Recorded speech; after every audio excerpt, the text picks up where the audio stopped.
I am Ben. Donnie's on the right side, and the mastermind of the pigskin is now in the middle. It is Joe Lisi joining us here on this Thursday on TEL. Lisi, when there's football news, we got to hear from you, and we do that live right here on this Thursday. Thank you for being here with us on the early line. Oh, my pleasure, guys. Getting me up early to talk a little Stefon Diggs and the Buffalo Bills. Breaking news that makes, I believe, C.J. Stroud and the Houston Texans a legitimate playoff contender, but not just a playoff contender. Now they have the type of weapons to potentially challenge for an AFC championship, guys. So, Lisi, let's go through the deal, and we'll start with the compensation that Buffalo got in return. Just a 2025 second-round pick for Stefon Diggs. And they send Diggs to Houston as well as 2 more day 3 draft picks. One this year in the 6th round, one next year in the 5th round. What did you make of the deal, and what do you think it says about the end of Stefon Diggs' tenure in Buffalo? Well, again, I am shocked that it wasn't really like a 2nd or a 3rd round pick in 2024. But that being said, look at Stefon Diggs from the productivity standpoint. Didn't score a touchdown in the last 7 games of the regular season, was non-existent in back-to-back, or you could say 3 straight playoff losses. So I think when you look at that body of work, there is, in terms of that type of market value, a 2025 selection was worthy, and what the Bills got in return. I mean, and couple the fact of the locker room as well, just not being a locker room guy or that type of perception with Josh Allen, the off-the-field situations prior to last year. I think that's where the Bills figured, let's just cut the ties. And in terms of the market value, they got a fair price.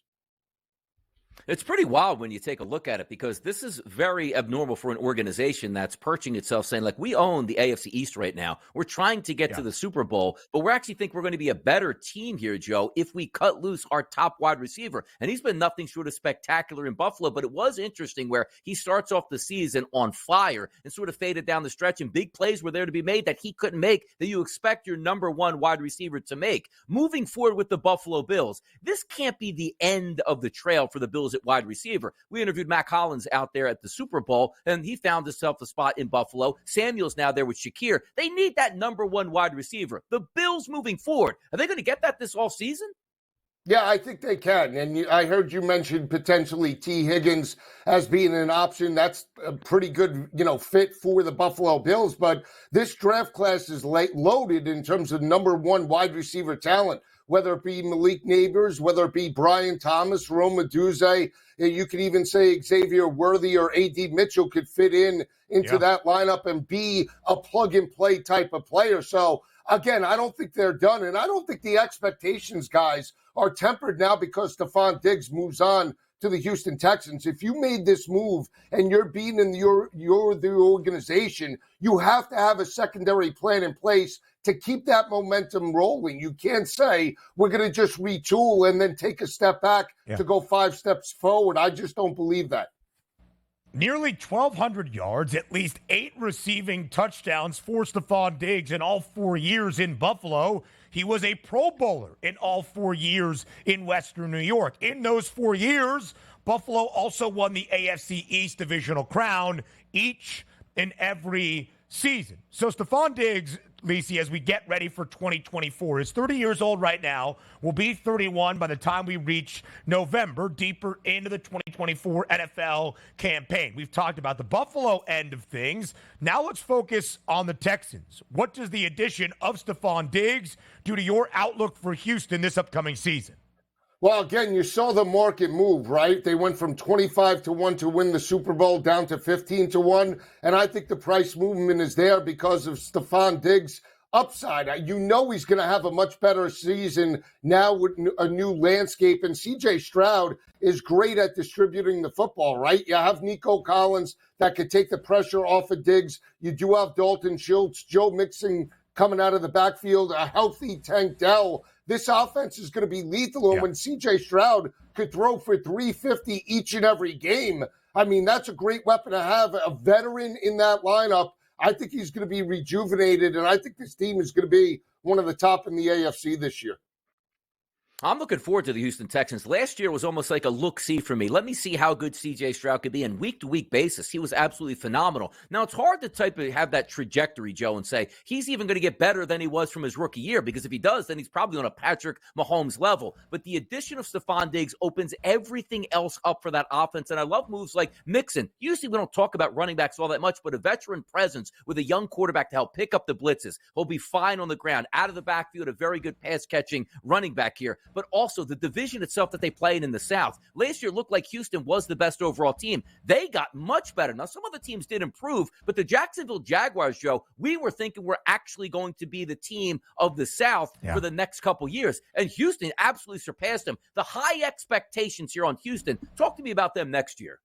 Yeah, just think about it, Donnie. You brought up all those points, right? Every level of the defense is stressed, right? You have the short to intermediate passing game with Joe Mixon coming out of the backfield. You have Dalton Schultz that's still there. You have every level in terms of the passing tree for C.J. Stroud to attack on each and every possession, and that's what you want. And let's not forget they have a possession wide receiver that they can implement in Xavier Hutchinson as well. So I think that, again, from an offensive perspective, they are loaded, one of the most complete in the AFC. Now, when you look at Jacksonville, the problem is their quarterback, Trevor Lawrence. They start 8-3, became a human turnover machine at the end of the regular season. If we're talking Houston and we're talking Jacksonville, have to give the inside edge to C.J. Stroud because of how he performed last year. And again, no turnovers. That's the biggest key in terms of why I give Houston the edge over Jacksonville right now, guys.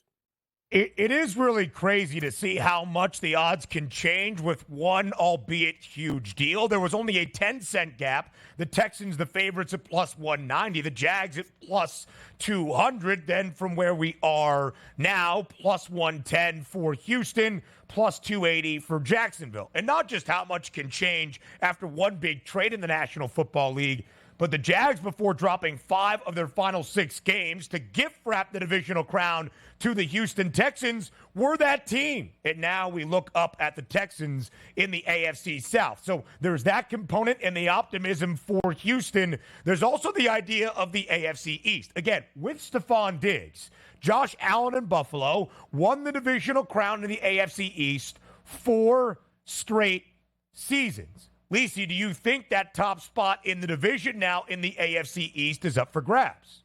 No, I don't, and I'm a Dolphin fan, and the reason why I say that is when you have dominance by Josh Allen and a quarterback that could just take over each and every game, not just with his arm, but with his legs, that's why I still give the edge to the Buffalo Bills. And when the season was on the line, right, Buffalo did beat Miami, and Miami limped to the finish line. So again, I equate this type of situation of Buffalo in terms of what Green Bay had with Aaron Rodgers for all of those seasons, right?